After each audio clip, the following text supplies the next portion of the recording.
On today's show, Laura Heywood interviews the composer and two stars of The Lightning Thief, the Percy Jackson musical. Welcome to Laura Heywood Interviews. I'm Laura Heywood. Last night I was at the Longacre Theatre to see the new Broadway musical, The Lightning Thief, the Percy Jackson musical. This is the first Broadway show from composer Rob Rokicki, and it's a huge deal, not only because Rob and almost his entire cast are making their Broadway debuts, but because they got to the big stage in an unexpected and roundabout way. The Lightning Thief began as an hour-long, one-act musical performed in schools. It was so well done and so well received that it was expanded and found a home off-Broadway. That production sold out, and there was so much demand that it went on a national tour, which was a celebrated success, and the tour ended in triumph. Everyone assumed that that was the end, and a beautiful end it was. Little did they know that in under 6 months, the show would be elevated once again, and they'd all be making their Broadway debuts. Last April, after the tour played New York's Beacon Theatre, I sat down with Rob Rokicki and two of the Lightning Thief stars, Beth Pfeifer and Kristin Stokes.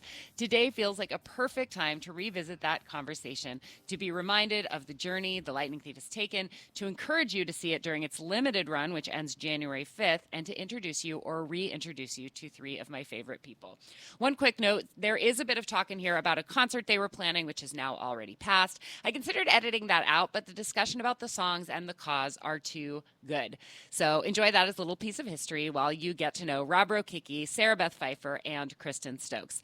As always, I began the show by saying, welcome to Laura Heywood Interviews. Thank you. Hi, good morning. How's everybody feeling after last night? It was a big night at the Beacon. Oh my gosh. Honestly, let's get honest immediately. I'm so emotional this morning. Yeah. I was so emotional. I was like having all these crazy dreams last night where I think my body was like allowing me to just like cry from how amazing the experience was. And it was just like, I don't know, we're still in the middle of tour, but this was kind of like the penultimate of tour of like, we get to come back to New York to the Beacon. And like, it was just everything and more that I could have dreamed of. It was so amazing. And so I'm feeling emotional and I'm grateful and I'm just, I'm just happy to be back in NYC. I so wish I had a clip of Whitney Houston. I know. Right. So emotional, baby. There it I is. almost Now we don't expected need you to chime in. How are you feeling, Beth? I mean, awesome. It's the Beacon is a 2,800 seat house. Bigger than any Broadway theater. Bigger than any Broadway theater, and we like nearly sold out all of our shows. And so, I mean, yeah, that's the kind of like rock star experience. And I mean, if you have listened to the cast album of Lightning Thief, it rocks pretty hard. Absolutely. So, yeah, I mean, to have like 25-ish hundred screaming, fans of the books and the musical who are just so excited to see like their favorite characters up there on stage. I mean, yeah, I don't know. Are we going to top it like ever? I don't know. That's why I'm crying. Yeah, I know. And you guys have been involved in this show for a long time. Rob, Yeah. it's 6 years in the making to get to God. that last night. Yeah. In Since 2013, I think that was our first. Well, I don't know. I think, That's when I put my first demo together. I think. Yeah. We did that first 2-week workshop. I believe it was like beginning of December 2013. Yeah,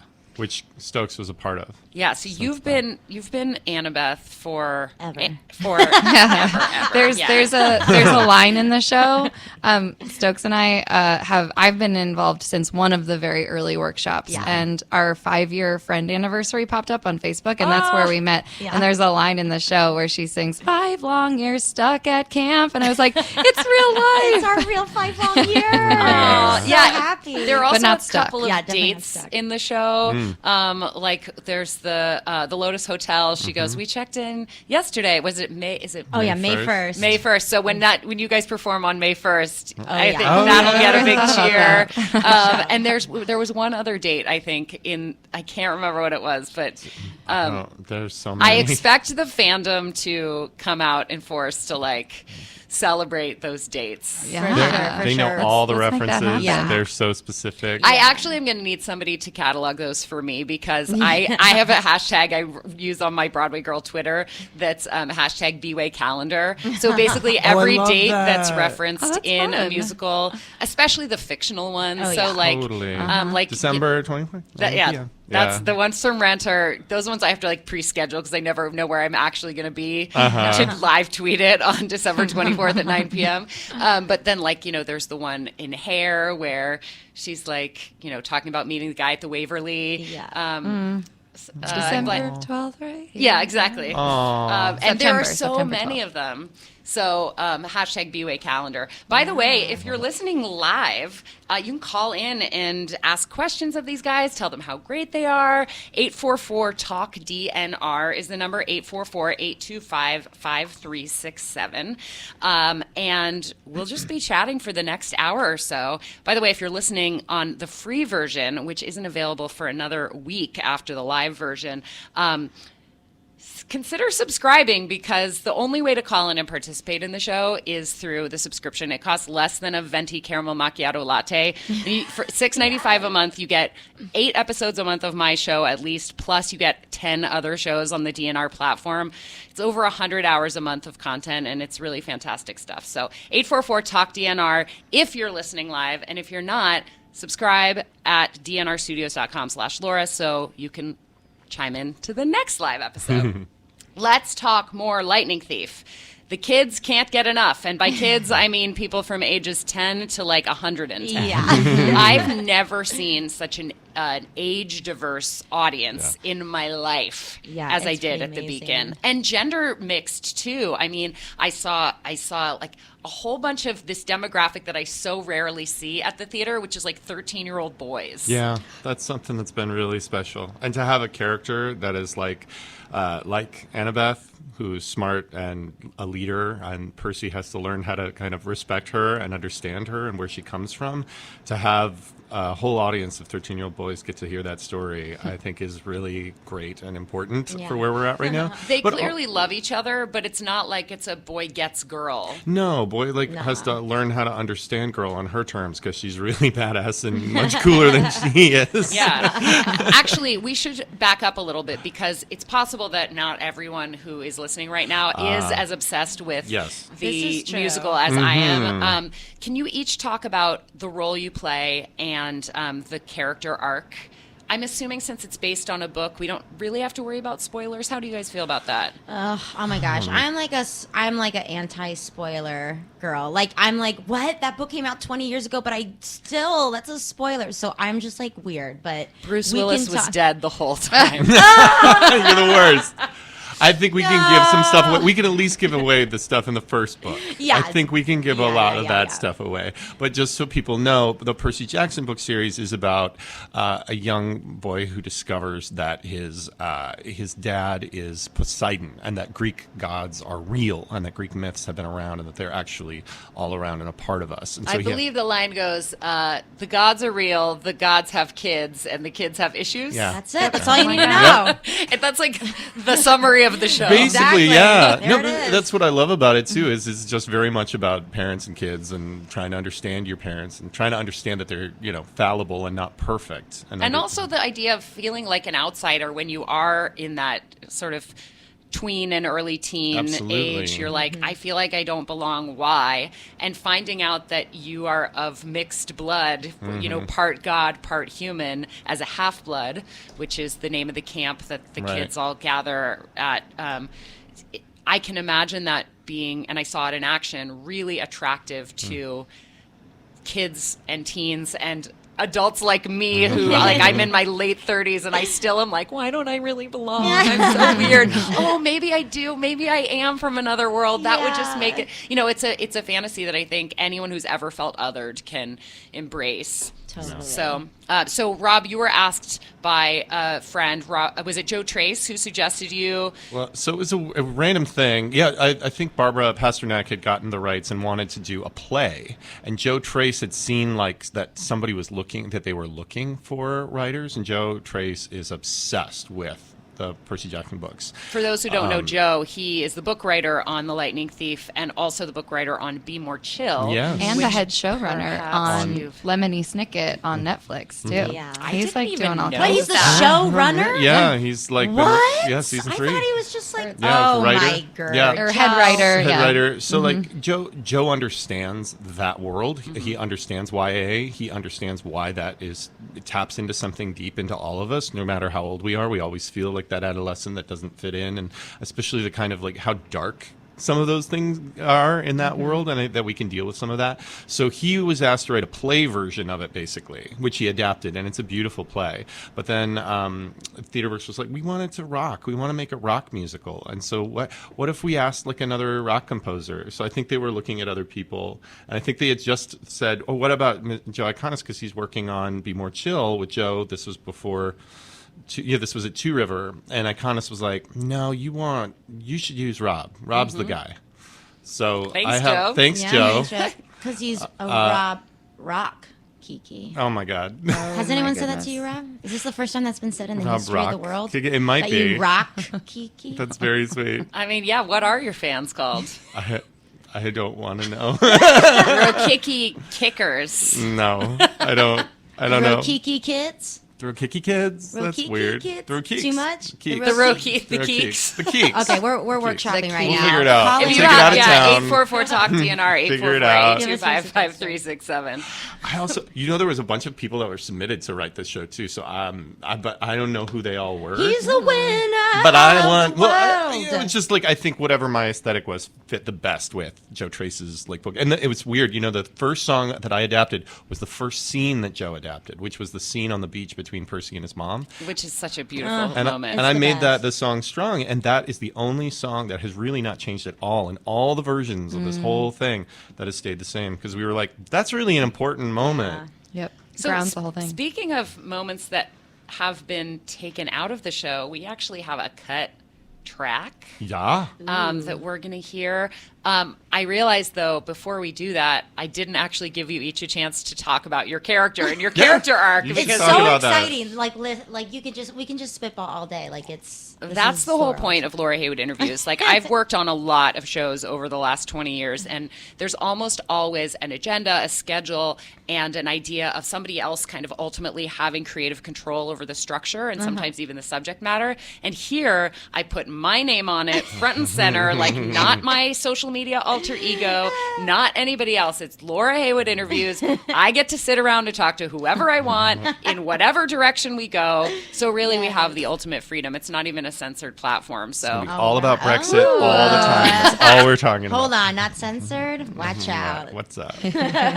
we should probably keep Sort of on I mean, we topic. know who the Lightning Thief PG-13, audience, sure, and sure, we sure. don't want to drive anybody Yeah, away by sure. getting No. too graphic. Never. But, All right, I but would never. you know, Fine. if a little slip of the tongue happens, we don't have to panic. Right. Like Well, Rob said, kick ass already. So Rob Rokicki. we do. Oh, There that's we it. go. Rob Yeah. Kick-Ass. Put I love that on the list. That's Put that it. on the list. That's on the list. I'm surprised. That's probably somebody's social media handle already, a fan account. oh my gosh, if it's not, make it. Awesome. It's my mom's. We talk about your characters. No, we don't. Okay, so I'm Kristin Stokes. I play Annabeth Chase, which Percy meets her at Camp Half-Blood. She is the daughter of Athena. That's her godly parent. Goddess of wisdom. Goddess of wisdom, of battle strategy, also the arts, also weaving. Did you know that? Looking at me. That's why her and I'm Arachne sorry I were, didn't like, write in your this battle. Anyways, weaving song. and like Rob you know, warned me that you know every single detail about Annabeth, She like is in the our- canon. She knows every single detail about like Listen. most of the books. She's our kind of de facto like, Wikipedia. expert. You know, Yeah, it's yeah. funny. I think every cast like this well, I know I interviewed the 7 original principals in Harry Potter and the Cursed Child, What? So and cool. they like all together on one panel in front of 1,000 people at Comic-Con. I did not have a heart attack at all. Oh my God. And it like half of the cast knows nothing about the books, and they're like they know just the part they memorized, and they Yep. were so open about it. And the audience was like, "Boo, hiss!" Like, Oh, but then no. there were a couple people. It's like chapter 13, page 4. They knew just like every single single detail, and the others were like, that's why we didn't have to worry about it. Right. Anytime we had a Yeah, question, yeah. we just had it was like having Alexa on set, just be like, Kristin, what did Clarice do? And, when she was blah, blah, blah. Totally. Speaking of Clarice, that's your character, Sarah Beth. Yep. Well, I mean, I play 9 different characters in the show. Clarice and others. Yes. I arguably may spend more time off stage changing my costume than I do on stage. How many costume changes do you have? 18 in 2 hours. Whoa! I feel like just that's a workout. It is, yeah. And I mean, in each new theater we go to, you have a local dresser that has to learn the track all over again. So it can be a learning curve for some of them. Like, this is what I wear for the squirrel. This is what I wear when I'm the news reporter. This is what I wear. But anyway, yes, I guess my main character is Clarice. She's the daughter of Ares, the god of war.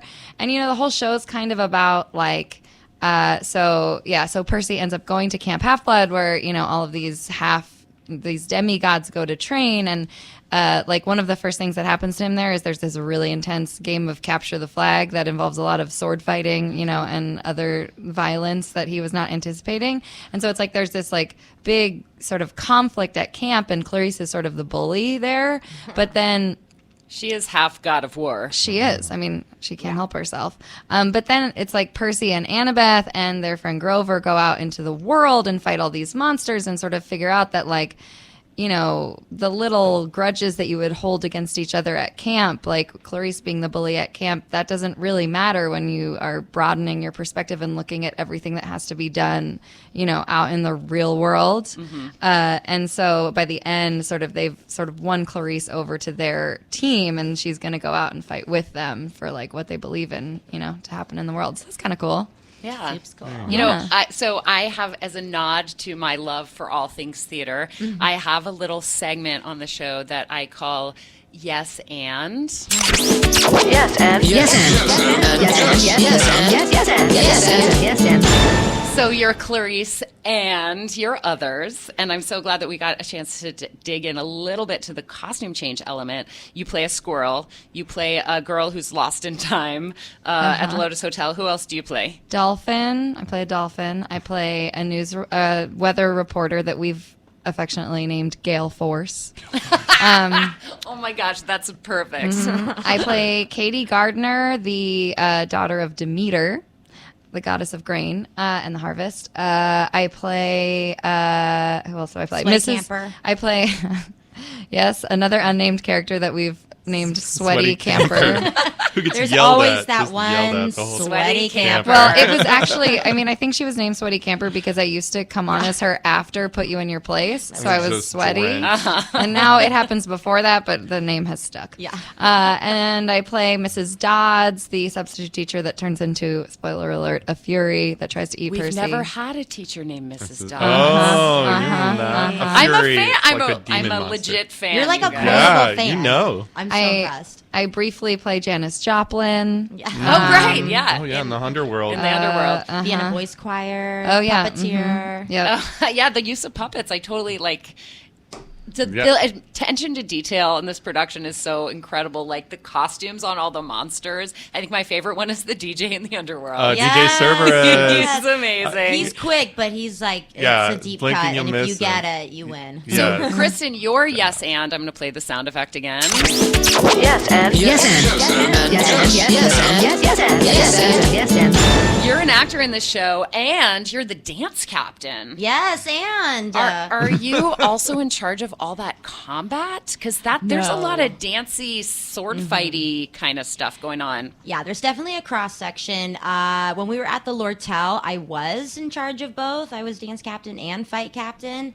But this time they were like, that's a lot. Let's divide it up. So actually, James Hayden Rodriguez, who plays Luke, is the fight captain, which is great because, he's in all the fights. And so he's like, okay, I'll just know them anyway. I would be interested. I feel like we might be like a pioneering, has anyone ever set that much stage combat to music Yeah. before. It was a Like, learning curve for our fight you know, choreographer. I There's think like this- West Side Story, you know, like there's some like hand-to-hand Totally. stuff Yeah, going totally. on. but not like, full battles with Yeah. swords and axes. right, that has to happen. Like, percussion. as we were making it, it was definitely like a learning curve for everybody where like, oh, you need to like, the sword hits are happening on these exact beats in the music, like, and still keeping it safe. We should call Jen Tepper, our friend who's a Broadway historian, She'll and know. find out. Yeah. She'll know Shogun or exactly. something. There's She'll be gotta like, be. well, you have 185 sword swipes set to music, and, Right, and she'll this find production something that like and- never got a cast recording, but she'll That just knows. know.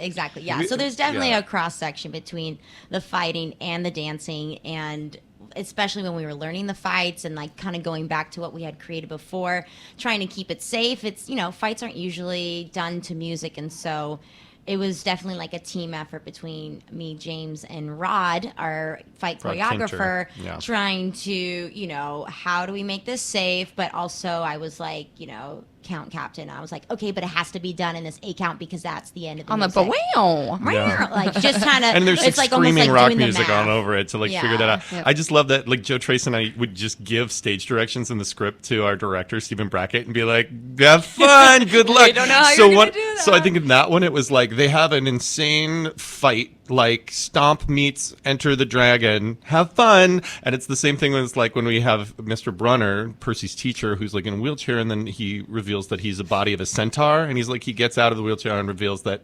his back half is a horse. Have fun, director. Yeah. We just like leave little things like that. You know, be like, if I was a director looking at that stuff the first time, I would lose my mind. I wouldn't know the first thing. But Isn't he it made nice it work to, so. like get to be the imagination without actually having to execute No, it? yes, no, it is. It's absolutely, yeah, because Stephen is so inventive and smart in the way to do it. It's in a way that you see the seams and you still go there 100%. Yep. Rob, do you know I have a yes and for you? Oh, too? God, what? How about the sound effect again first? Do it. I do want it. it. Yes, and. Yes, and. Yes, and. Yes, and. Yes, and. Yes, and. Yes, and. I actually have 2 yes ands for you. It's a yes and. The first is that you're known as a composer and lyricist, but you're also an actor. Yes. I understand that you once got cast in a Broadway show that didn't make it to Broadway. Oh God, yes. It was a hard and week. it was a hard week for me. It was a very weird week for me because I had a show that I love called Strange Tales that was all about animals, true stories of animal heroism that was going to try to have a regional production. And in 1 week, that show was like, it was going to have a regional production. I was so excited. I had booked this show on Broadway as an actor. Which was what? It was called Pump Boys and Dinettes that John Doyle was I directing. love that show. It's one of my favorite shows. I grew up listening to it on an It's the LP with my best. parents, and and we'd Cass be like, Morgan. It's "Serve like an incredible. yourself." The cast is amazing. Yeah. And that honky tonk music, and I learned how to play accordion, which I for like 3 months. Did you also learn to play the tuba? No, not the tuba, Oh, okay. but like You play all kinds of I instruments. do You play play the a lot of melodica. I play a lot of random stuff. So I learned that. So I was like, it was a Friday, and we got a notice like, hey, I think the rehearsal's going to get extended, so we're not going to have rehearsal Monday. It was like, okay. I'd gotten like, we had had our costumes measured. We had like, they had the set built mostly. We were going to play the Circle and Square. And then they were like on Monday morning, they were like, "Oh, it's gotten extended again. We're delayed again." And I'm like, "Okay." And I'm like calling my agent, "What's going on?" And they're like, "Oh yeah, it's not happening, or it's delayed until October, like indefinitely." And then I got a call. We went out to like celebrate with my producers, Strange Tales happening. And then they were like, "Oh yeah, we're going." One of them was like, "I'm going to grad school. We're dropping the show. I'm so sorry. It's the best thing for the show." But I had gotten engaged that week too. And my Wow. mom had this like health scare with like her heart. So it was like this whole thing where it's like in 1 week I was like gonna be on Broadway and my show's gonna have a regional production and I'm getting married. And then the next week it was like, well, I'm getting married still. Well, But the moral of the story was that like, yes, and it was like the hardest week for me, but then like Lightning Thief soon after fell into my lap. So Right. I think I had such a bad taste in my mouth thinking as my identity of like I am a performer and as well, and this is going to happen, and I just kind of put my writing hat on and I was like, I need to just focus on things I have control over and telling stories like that I can. So So it was really beautiful that this incredible story fell in my lap, and I could focus all that energy that I had. All that angsty energy. Into What better place than the Lightning Thief? Right, and that's what I did. I do not make it a habit to like bring up negative stories about people, but I do make it a habit of finding a way to talk about the fact that sometimes the worst things that ever happened to us turn into the best things that ever happened to us. Kinda, like yeah. that with enough on a long enough timeline. A tragedy can turn into a success story, and if you'd been doing Pump Boys and Dinettes on Broadway, you would not have had the time to Probably put not, into no. that demo that got you the gig for The Lightning Thief. None of us would be here right now. I mean, Totes. who knows if the show, if it had even moved forward, if it had been with someone else's music. I can't even imagine a world where that's the case. Laura, you just gave me closure. That's what I needed right now. You really did. It's been it is this kind of little thing that has chipped away at me, but I am so grateful, yes, that it all You're like happened. Percy who just lost his mom, but like now you're at the end where you're like, bring on the real world. You're doing the key change. You're like, I'm in it. You guys want to take a phone call? Yeah. We're not even going to screen it. We're just going to go. We're Oh just my going to God, go danger live. zone. Danger zone. See if I can. Let's see if I can figure out how to turn on the phones. Hello, caller. Hello, this is Kevin from Connecticut. Kevin, how are you? I Thank think you I for know calling. this. Doing well. Just a quick question. What was it like transferring from off-Broadway to these much larger houses like the Beacon Theater? Great question, Kevin. Yeah, Great question. Go ahead. Yeah, so for reference, the Lortel had 200 seats, I think. And Broadway. then, we just played the 2,800 seat Beacon. So it's a bit of a scale up. I think someone calculated that we probably played to more audience members in the 5 shows that we just did at the Beacon than we did the entire month and a half run at the Lortel. Yeah, that's crazy. Isn't that nuts? That's pretty crazy. So we did, So our director and designers did a lot of work to scale up the show, although not as much work as you might think. We got some new puppets. We amped up the lighting. David's lighting's beautiful. Yeah, oh my gosh, it's crazy. But then also they worked really hard to keep the spirit of that sort of like seeing the seams, the sort of truly theatrical, imagination sort of generated magic, if you will, without going full CGI. Mm-hmm. Yeah. Yeah, it really did transfer well, and I can say that having seen the show in both venues. There is still an intimacy about it, and I felt like I was like hanging at Camp Half-Blood, That's not great. like I was sitting a football field away. You know what I mean? Yeah, with only 7 actors, and I think it's a testament to how strong they are, and that we trust the material enough that it would handle it. Because I was nervous about it, but the producers believed in it. We have a great team helping us. We have a great production team and design team, but it is, a sound team, especially to make it still feel visceral in a rock show, even in a venue that big. We don't want to lose that, what Sarah Beth was talking about. The artistic director at Chicago Shakes, Rick, is this wonderful man, described it as rough magic, and I love that. Yeah. That you see the seams, you know that it's being made in front of you, and you still 100% invest in it, and I love that. It still feels like it's like our thing. And the audience takes ownership of it too, and that's really special. Rather than like, we're too cool for school, and this is like there's a distancing between it. No, we want to invite people in to be a part of the world. Kevin, I hope you have a chance to see the show in one of the venues that is coming up. Starting in April, it's going to be in Durham, North Carolina, followed by New Orleans, Sacramento, Seattle, all the way around the West Coast, and then into Wyoming and Texas, and back to North Carolina, Georgia, Rochester, New York. I mean, the show's going to be all over the place, touring through the end of July. And there's so many locations on this tour list that are worth it to just make a trip to anyway. Like, I've never been to Dallas. I'd like to go to Dallas. And if I can go have a little, weekend trip out there and also catch The Lightning Thief, you can find all the dates and info at lightningthiefmusical.com. And you also can pick up the original cast recording. Now, one thing Rob and I know very well is that you do not call it a soundtrack. Now, Sarah Beth and Kristin, I don't know if you know this. This is another yes and. Rob and I collaborated on a public service announcement with the website Yes Broadway. And Rob's part is mostly visual, so I encourage you to search PSA Yes Broadway on YouTube. But I do have the audio here. Do not call it a soundtrack, y'all. my God. Oh, hey, Laura. Hey, Sam. What are you listening to? Come from away. I love that soundtrack. Soundtrack? Hi, I'm Laura Heywood, Broadway Girl NYC, and I'm here to address a very important issue in our community.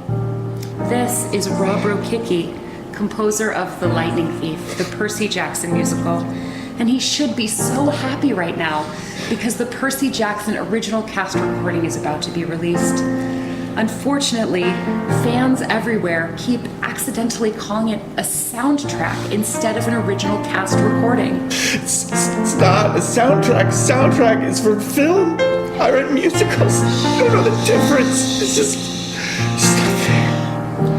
Please, help us solve this crisis.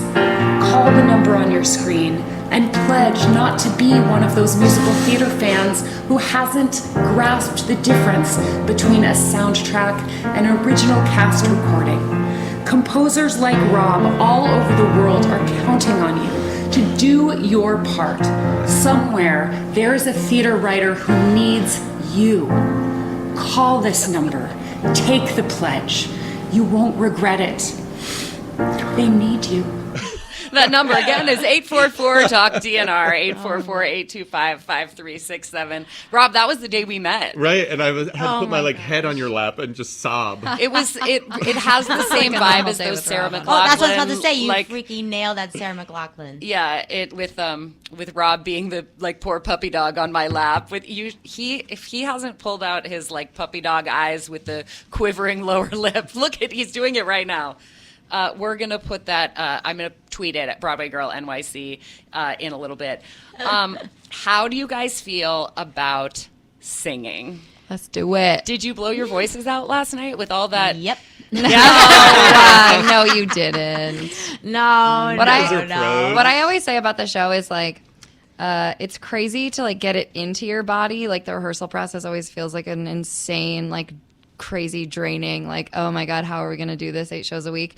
And then it's incredible how it truly does become a sort of neutral when you're actually in the run of it. You know? Yeah, but then I can imagine the next morning you're no more singing for ready to go. It's just kind of always slightly warm.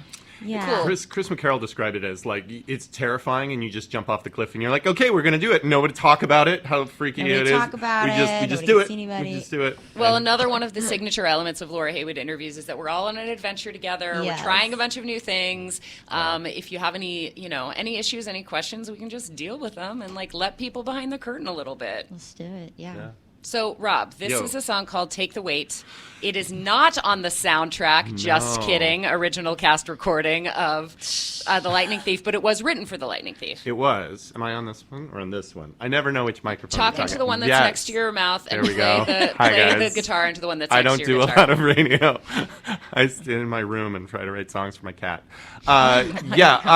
So over the course of writing the show from the 1-act to the 2-act version, we cut over 27 songs for the show. It's nuts. Our musical moments or things. Not all those were songs, but some of those were little musical motifs.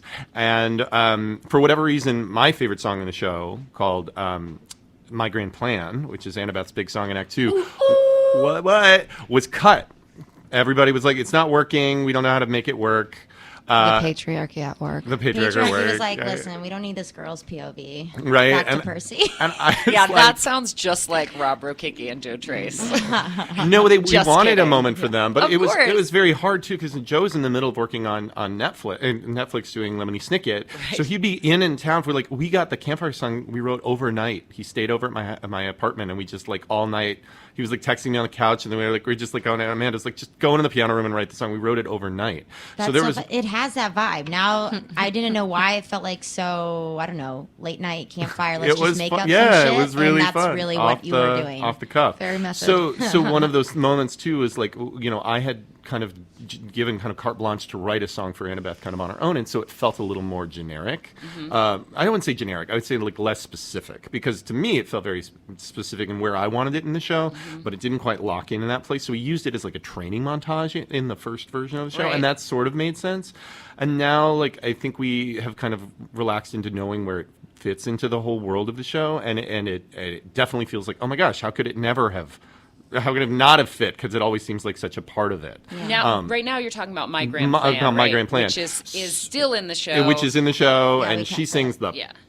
piss out of it. No, I literally, it's my favorite song in the show. I can't tell you, I've cried more times listening to her sing that song than anything else. So I wrote this other song just because I was like, fine, I'll write another song. And it'll be just about like how hard it is to like deal with the pressures of you know, everything that you're faced with. And I was kind of putting all that angst into like feeling the pressures of finding a song that'll fit for this character in this moment. That's its own weight. That's its own weight. So I wrote this song called Take the Weight, and it's kind of an homage to a later book where Annabeth in the book series has to actually gets kind of tricked to carry the Atlas's, like the world on her shoulders. Yeah. So I was like, Takes the place of Atlas. Right, she takes the place of Atlas. So it's a kind of amazing metaphor of Book like book 3, yes. So this could theoretically be in a later musical. In the sequel musical. I mean, look, we have Yeah. 3 high school musicals. We can have 3 Lightning Oh Thief my Well, God. there musicals. are I'm ready 5 for the books, musical Percy Jackson universe. musicals. I'm ready for the musical universe. There's like the comic book universe movies that have taken over. There's never been a universe of musicals. Like know, let's you know do what I it. mean? Like you do like a Tom Yeah. We'll Stoppard, take of Coast all to of New World Utopia, stages. 5 nights. You all go see You go to every all book. of Heroes of Okay, Olympus. wait. Just let's take a pause on Take the Weight for a second because Yeah. I want to know, like, which other musicals do you want to be in this universe? I've spent a lot of time thinking about Mean Girls and Be More Chill in the same universe. Like, I'm convinced that Regina like George other has a musicals. script. And then could Avi, be- like Clueless, would be there too. Yeah, Perhaps. Yeah. And Don't you? I maybe mean, don't you Heather's, think that all those like- girls have squips? Yes. I don't know how Right. familiar you are with Be More Chill, but Oh, yeah. I definitely Very. think Regina Very. George has a squip. Oh, yeah. Yeah. But For like, sure. can you? What if Camp Half Blood was like, The you know, in the same world as Be More Chill, and the gods invented the squip as a sort of remote, like artificial crossover musical. Joe I know, Trace can that'd make be that Kronos. happen. I bet. Kronos has invented We the have a squib. couple little nods, loving nods to Be More Chill in the show that only deep dives you could figure out what those might be. Hang on a second. And not just Be More I Chill, wish but I like had a other record shows scratch that I sound love. effect. There you go. And other shows that I love that Iconis You like can't has. tease me with that. Well, I'll give like one little tiny one. So in DOA, Charon sings "I Got a Sweet Ride," and that's a loving nod to the sweet ride that's going to be in the upcoming Broadway Bounty Hunter. That's like a line that is said a lot about a sweet ride. So I was like, oh, I love that idea about she has her sweet ride. So like there are little moments like that. But there's another line that Grover says in the underworld to Hades about. I knew I'm that's not- all you're going to give it to Yeah. us. Anyway, so there's little moments like that. That's amazing. Okay, so Take the Weight is both Annabeth's song about carrying the weight of the world and Rob's song about Like needing carrying- to come up with a Song. new piece of music for this musical. Yep. Yeah, he literally about was to like, launch. Kristen, what do you think of this song? And we played it once, and he was like, okay, cool. And then, like, that was the end of it. Like, Yeah. I heard it once, and he's like, no, it's too folky. We can't do It's it. too folky. It's too, yeah. But also, can this do is going to grown be up. released on an E EP. Right. So part of the thing that I love about the fans is that they're just hungry for more content and they love this character. And I was like, well, it's a pretty little rocker. I like or a folky tune. I like it a lot. So I wanted to release it as a single. So we're doing that as an EP. So I thought, oh well, what else could I put on this little thing? If I'm only going to do one song, I might as well do like 3 songs and make it like a full EP. So I was like, I want to celebrate Sarah Beth, who's one of my favorite singers in the whole world. And rocks. we worked on this show forever called Relativity, and then we just changed the name of it to 1111. And it's about a brother and a sister. And so I wanted to have this song from that show that's a real rocker called Marking that she sings on. She blows it out. Yeah. You guys You are not even guys. freaking ready. I'm serious. It's so good. Will we hear that at the Green Room 42 Yes. on Yes, April you will. 3rd? Yes, you will. So, So we're doing going to those give few you one songs, yeah. exclusive performance Yeah. here today. Yeah. First time performing in front of a crowd? We did it once at Green 40. No, Or no, at 54 54 Below. Below, yeah, as a thing. But yeah, it'll be the first time. Radio debut. Radio Radio, debut for yeah. sure. It's not done often, so I think this is the second or third time we've ever done it. Yeah. All right, take it away. All right, great.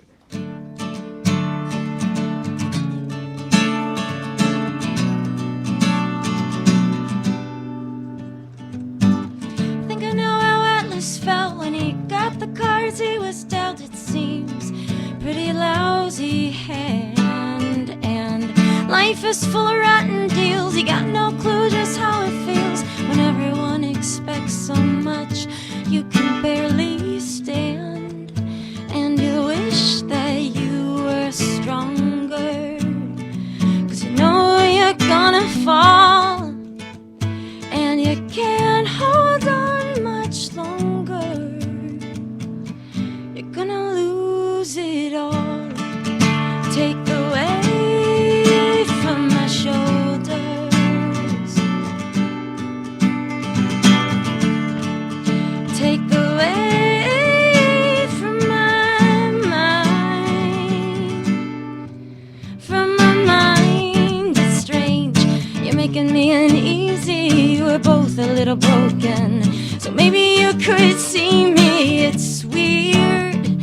a good weird. I know, I just can't let it go. It's like, how much can you take before you break? Take away from my shoulders. Take away from my mind. They say wait till you're older, but there's so many things I've yet to find. I can't take the weight, can't take the weight, can't take the weight, can't take the weight, no.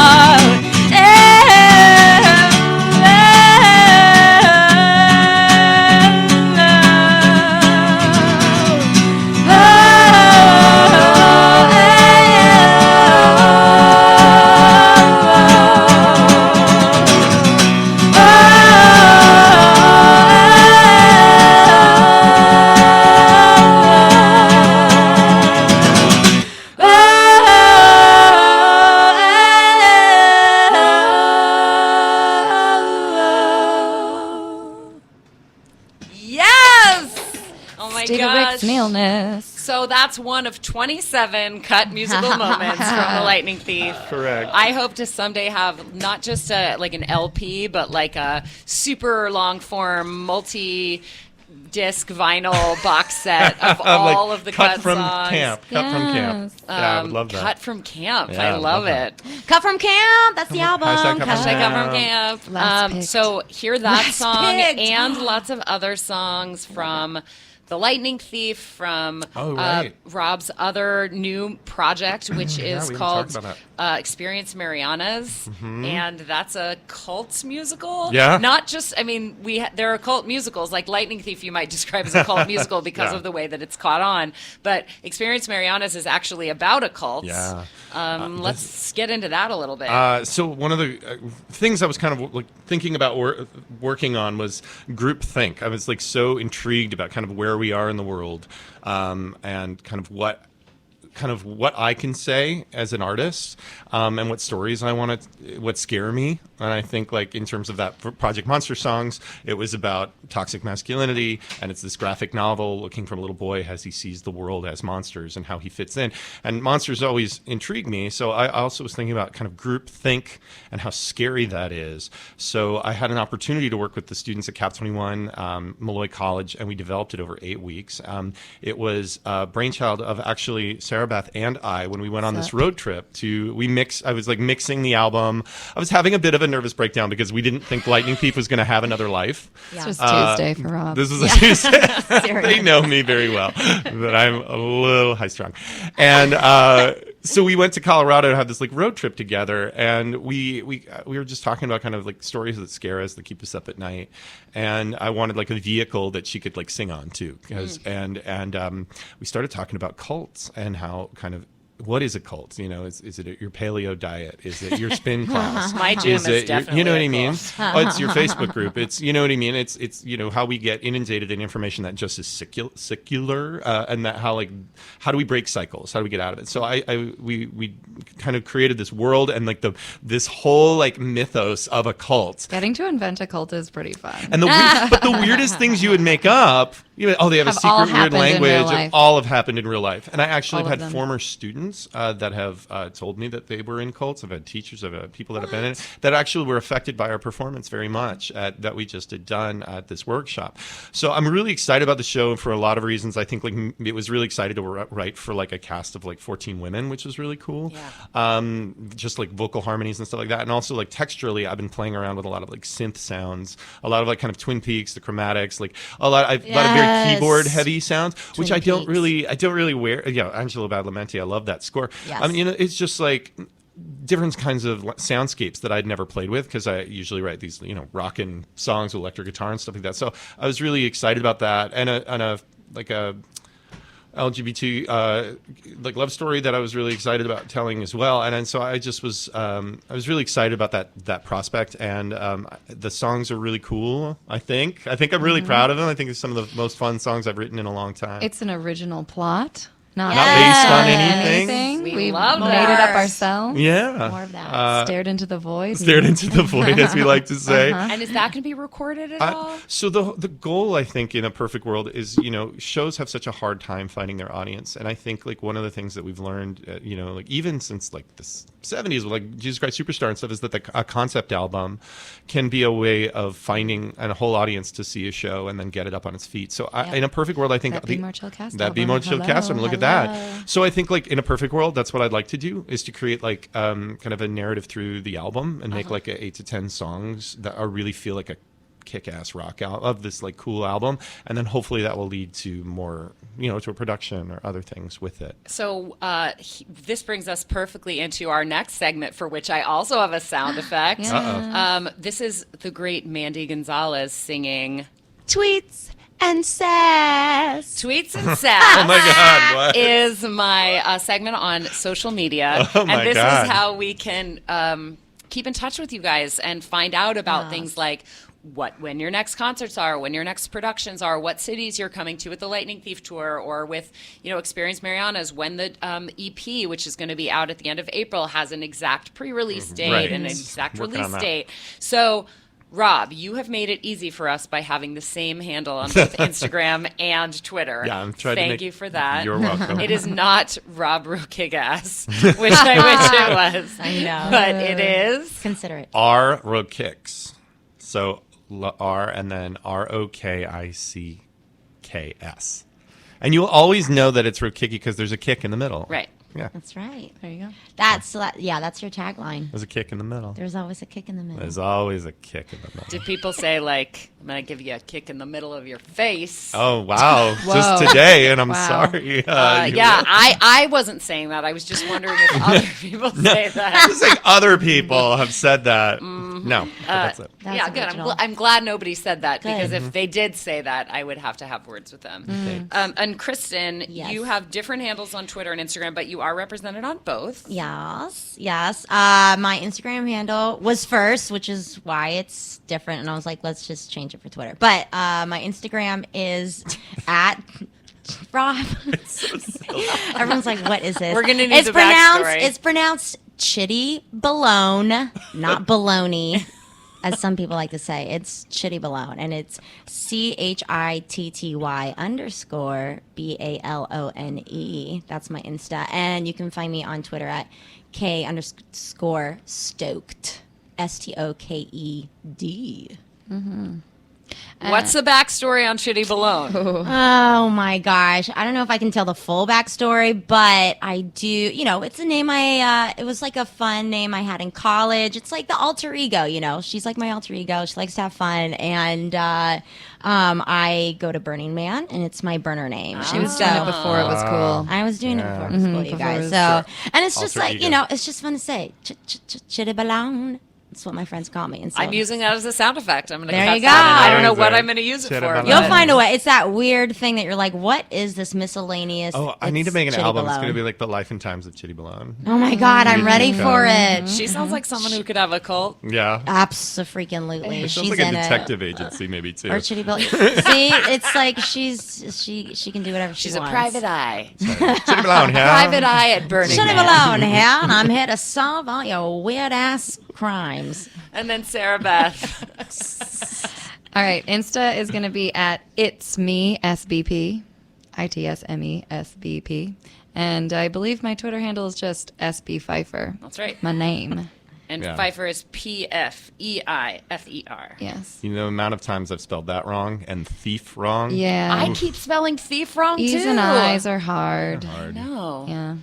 Man, adulting. Right? I know. A lot of I people spell before lightning E. wrong too. It's What? Except after C. lightning. Oh, they put an E in there? Yeah. Yeah, got None it. of that. I want to go back to this EP for a second, Yeah. because in addition to just being a great resource for like the people who are out there clamoring for more Lightning Thief content and more Rob Rokicki-ass content. Yes, hashtags. It's also benefiting a really incredible organization. Some of the proceeds are going to go to She's the First. Well, one of the things I was trying to do is celebrate this character of Annabeth. I'm like, what would Annabeth want me to do with it? So, so half the proceeds are going to go to this organization called She's the First. It fights gender inequality through education, and they support girls who will be like the first in their families to go to high school, and it does it all over the world, which I thought was really cool. So it's going to be one other amazing singer is on this we haven't even talked about, Morgan Siobhan Green, who's in the cast of Be More Chill. Yeah. And she covers Good Kid, this like beautiful acoustic version of Good Kid. So that's really special. Oh, and my niece designed the cover art, and it's going to be called Smart Nice. Girls EP. And Rob Rokicki is such a feminist, you guys. Oh, How yeah. old is your niece? She's like 16 now. 16, I 60? think. She lives 16. 60. I She lives in was Germany. really picturing like a little girl. No. Like, you know, and you're like, she's like 6. I thought you were No. going to say, I think because she's that like would be 15 kind or of 16. amazing. No, she's got to be at least 16. I don't know. I'm bad at this because this is my wife's niece, so she's still my niece. Yeah. Yeah. There's But no she other lives in word for Germany. They're lovely, lovely people. That's great. Yeah. I'm proud of you. I'm like Thanks. excited. I'm excited about all the things that you're doing. And one of the things that I love about you and about Joe Iconis and the fact that like all the crossovers between Be More Chill. I remember the week before Be More Chill opened, we saw each other and you were like literally every person I've ever Everyone. collaborated with and everyone I love is opening this show next week. Mm-hmm. And I see you doing the same thing with Lightning Thief, keeping people like Kristin on for the entire 6-year process and continuing to work with the same artists, bringing in these Cap 21 artists, these students that you've worked with and fallen in love with, bringing them back to do the concert. And like the amount of support from this generation of new musical theater writers, I think really led by you and Joe Iconis, makes my heart so happy. It's like, I think that one of the things that people wait for when they're dreaming of becoming an artist is like they want to wait until the circumstances are perfect instead of just making something now with the resources and the people at their disposal now. Yeah. And you guys are living proof of the fact that if you do that, you can. It's not just necessarily practice. It is practice for when your circumstances are sort of quote unquote more ideal, but it's also like you can actually get there with the people you made it with in your proverbial basement just for fun. It's like a rising tide. It does. Lifts all boats, as they say. But you believe in people, and when they deliver for you, you don't forget that. So we are actually just about out of time. I can't believe how fast it know, went. that went really fast. Yeah, that's fun. We are going to remind everybody that they can go to lightningthiefmusical.com to check out all of the dates for the tour, which is continuing. And you just got all the social media. So make sure you follow Rob and Kristin and Sarah Beth. For me, you can listen and subscribe at dnrstudios.com/Laura to get every episode a week early than the free versions. If you're listening on Apple Podcasts, make sure you rate and review. And please share with your friends. I'm building this thing from scratch by hand, and those subscriptions, which again is less than the cost of a venti caramel macchiato latte per month, is what keeps this thing on the air and happening. I'm inventing something that I hope is brand new and really special for the industry. So please continue to be a part of it. You can also check out my interview archive on lauraheywoodmedia.com and follow me on social at Broadway Girl NYC. I'm going to take you out with a little bit of Good Kid by Rob Rokicki. Yeah. This has been Laura Heywood Interviews. 6 schools in 6 years, been kicked out of every place. Everything I ever do is wrong, never find where I belong. Everybody on my case.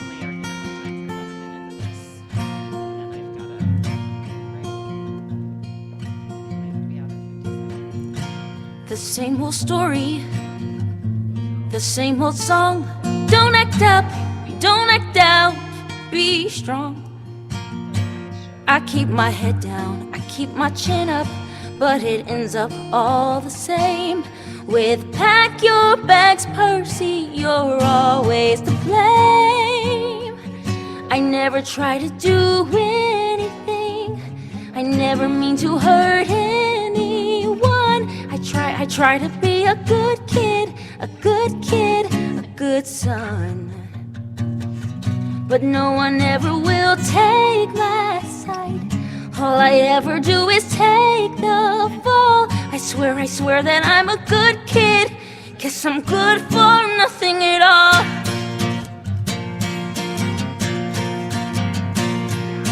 Gabe was a world-class jerk. Dad was never there. The only family that really mattered. Well, she vanished into the air. And now I finally find a haven, someplace safe where I can stay. Till it's pack your bags, Percy, now go away. I never try to do anything. I never mean to hurt anyone. I swear that I'm a good kid. Yeah, Percy, that's a good one. But no one ever will take my side. All I ever do is take the fall. I swear that I'm a good kid. Guess I'm good for nothing at all. The school's in 6 years. Every battle, every day. No one ever tells me that they're proud. No one asks me, Percy, how do you like to come around and stay? All you get are bad grades and a bum rap and a bad rep and a good smack and no friends and no hope and no mom. She's taken away.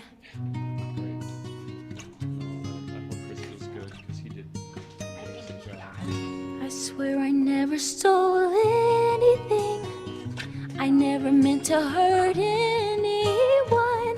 I swear that I'm a good kid. Good kid who's had a bad run. And all I need is one last chance to prove I'm good enough for someone. I'm good enough for someone. I'm good enough for someone.